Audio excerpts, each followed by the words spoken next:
Do you feel like the narcissist in your life is taking up space in your head, rent-free? That's such a common feeling after getting out of any kind of relationship with a narcissist because they take up so much mental energy. But in this video, I'm going to share 5 steps to evict the narcissist from your head once and for all. Let's get to it.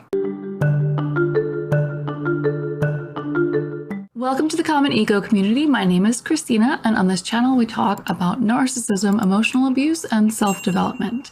Today we're talking about how to evict the narcissist from your head. And to be clear, what we're talking about here is rumination, when you can't stop thinking about the narcissist in your life. And sometimes this comes in the form of missing that person, and sometimes it comes in the form of obsessing over ways for them to get their karma. Because let's be real, this person has taken enough from you.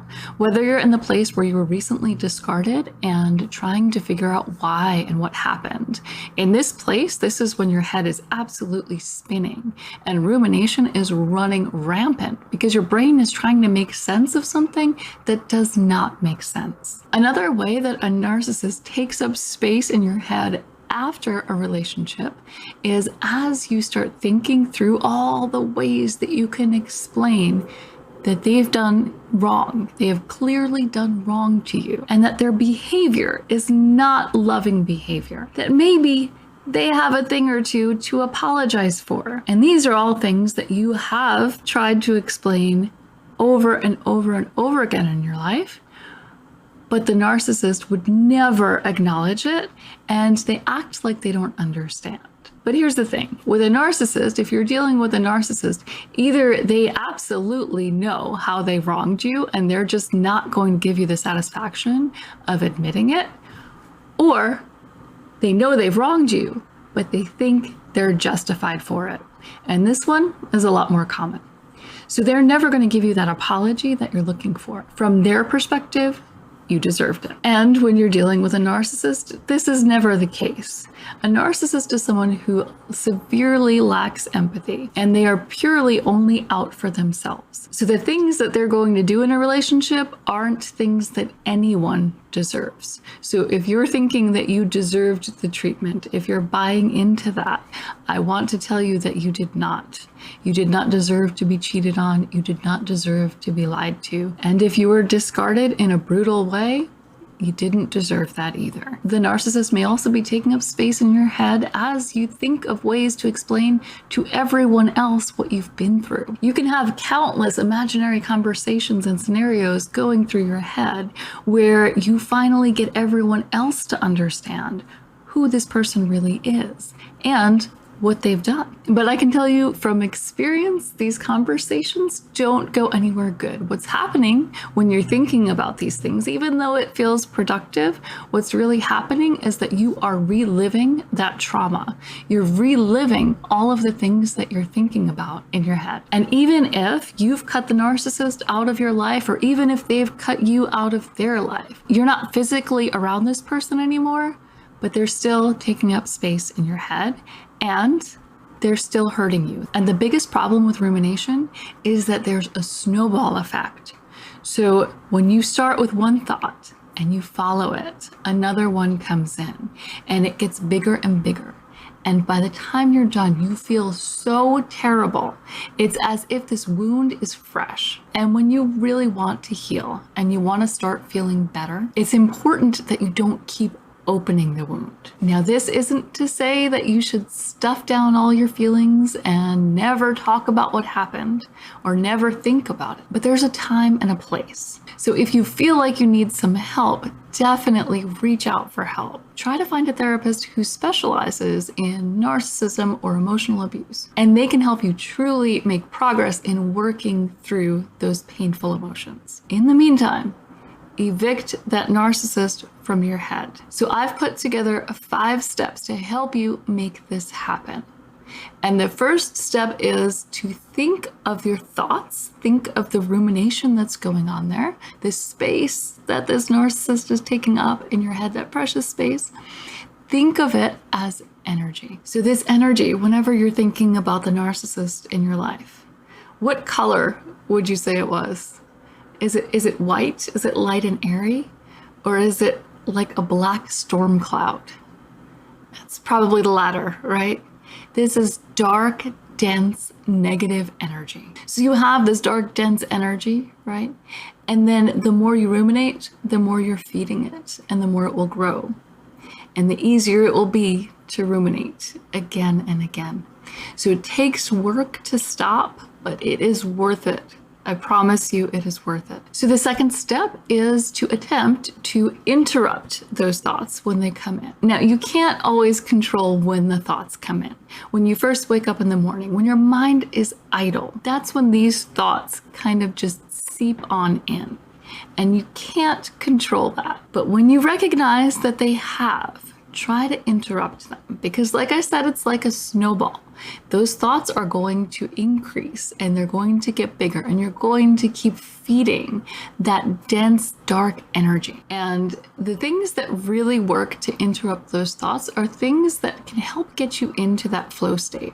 So when you are in a flow state, that is when you're not really thinking and you're at peace with that. So music can get you into that state. Whenever I'm trying to redirect my thought patterns and whenever I notice that they're going into a negative direction, music always really helps me. And personally, I like to listen to positive, uplifting thoughts to kind of change that energy from that dark, dense energy and make it a little bit lighter. And that usually works for me.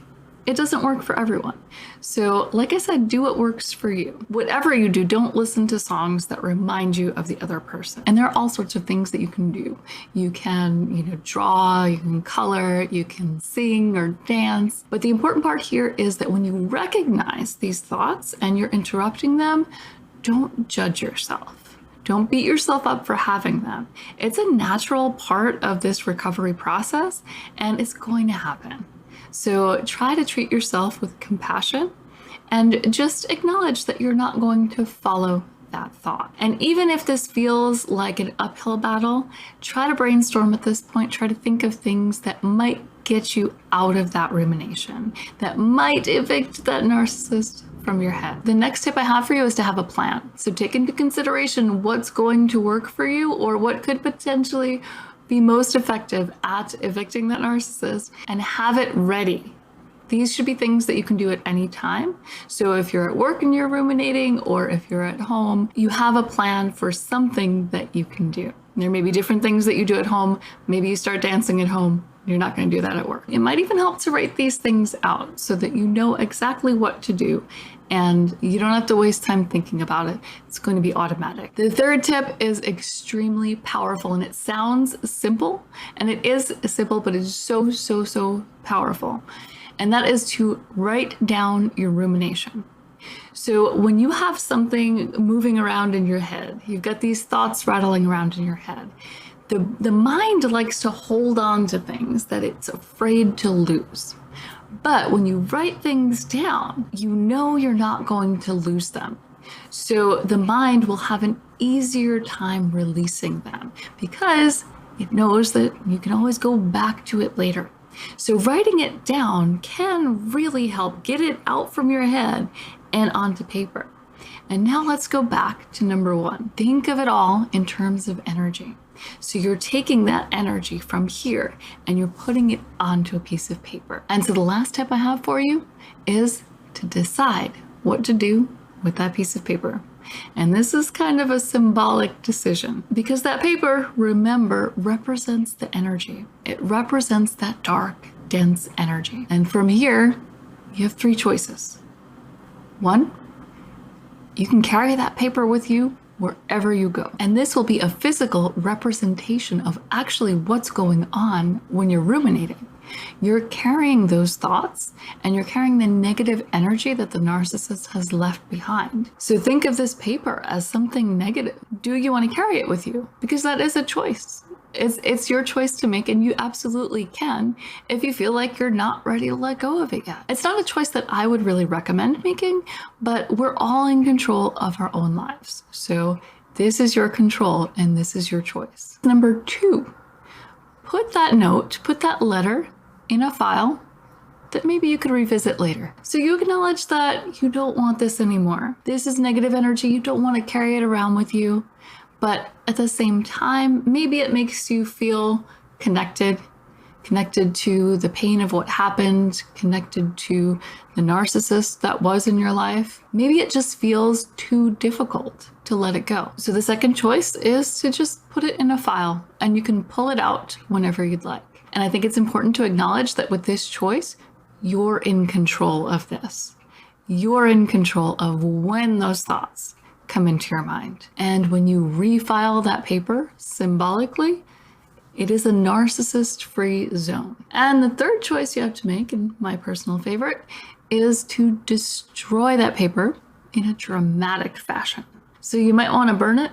You might want to put it up on a dartboard and throw darts at it until it no longer exists. You might want to rip it up into confetti and sprinkle it on a pile of dog poop. Whatever means something to you in terms of letting go will be most effective. So your choices. Carry the paper around with you wherever you go. Put it in a file to revisit at a later date. Or destroy it in a very dramatic fashion. If you found this video helpful, I'm going to link to another one that I think you will really appreciate. And in this video, I talk about the reasons why we ruminate so much after a relationship with a narcissist. It's not a typical breakup, and there's some really important things to understand there. And of course, as always, if you found this video helpful, be sure to like, share, and subscribe. These things really do help the video and the channel. And I'll see you next time.